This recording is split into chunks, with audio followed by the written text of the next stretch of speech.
Hi, Rewind Recaps here. Today I'm going to explain a family comedy movie called Like Mike. Spoilers ahead, watch out and take care. The movie opens with 14-year-old Calvin who lives in an LA orphanage. He's playing basketball with his best friends, Murph and Reg, when a group of bullies led by Ox shows up.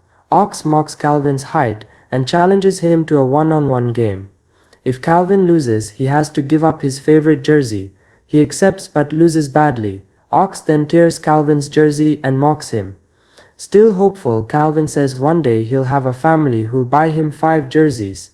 Just then, the orphanage director Bittleman arrives and orders the kids to sell candy outside a basketball stadium. While selling, Calvin meets Wagner, coach of the LA Knights, his favorite team.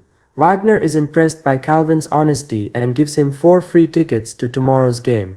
The next day, donated clothes arrive at the orphanage. Calvin finds a worn-out pair of sneakers with the initials MJ and assumes they belong to Michael Jordan. Ox tries to steal the sneakers and tosses them onto a power line.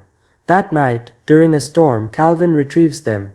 A lightning bolt strikes the line, sending a surge through the shoes.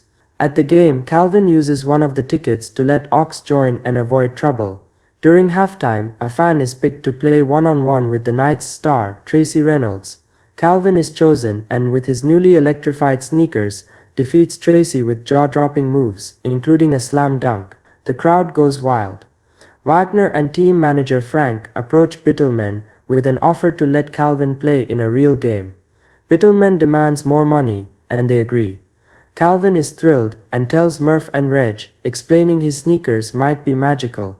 Ox overhears. At the next game, Calvin joins the locker room.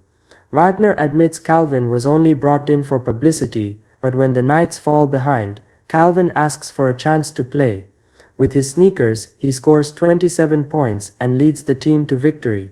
Soon, Calvin becomes famous and officially joins the team.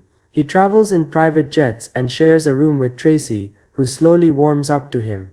One night, Calvin prays for his friends and Tracy, moving the older player to share that he lost his family years ago. The two bond and keep winning games together. Calvin returns to the orphanage with gifts. That night, Ox tries to steal the sneakers again but is stopped by Murph. Bittleman intervenes, warning them not to hurt Calvin. Ox reveals Calvin's winning streak is due to the sneakers, but Bittleman shuts him down. Later, Calvin learns Tracy still has a father, though they don't speak. Wanting to help, Calvin reunites them, but Tracy gets angry and kicks both out. Heartbroken, Calvin returns to meet the Boyds, a kind couple who want to adopt him. Calvin considers saying yes. Bittleman, worried about losing profit, tricks Calvin into wearing new shoes for lunch with the Boyds, and asks Murph to protect the magic ones. After Calvin leaves, Bittleman threatens to burn Murph's mom's photo unless he reveals where the sneakers are. Murph gives in, and Bittleman steals them.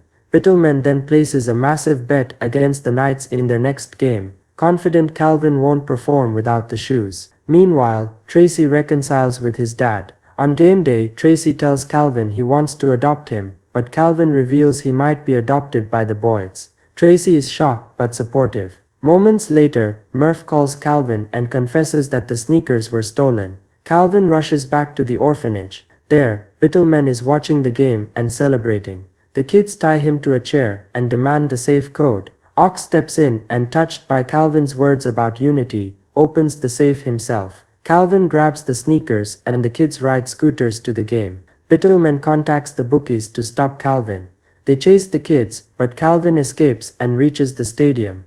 Bittleman tries to block him, but Calvin knocks him aside with his scooter. The Knights are losing, and without Calvin, it looks hopeless. Wagner initially refuses to let him play, but is convinced by the team. Calvin steps in and sparks a comeback. But suddenly, his magic sneakers rip apart. In the locker room, he confesses everything to Tracy, who tells him to believe in himself. Calvin puts on regular shoes and rejoins the game, announcing this will be his final match. Though he struggles at first, he fakes out the defenders and passes to Tracy, who scores the winning basket. The crowd erupts as the Knights advance to the playoffs. Afterward, Calvin realizes he doesn't want to be adopted by the Boyds and returns to the orphanage. Days later, the Knights sponsor the orphanage, and Bittleman mysteriously disappears. unable to pay his debts. Tracy visits Calvin and asks to adopt him. Overjoyed, Calvin agrees, but only if Murph can join too. Tracy happily accepts. In the final scene, Calvin, Murph and Tracy play together at home,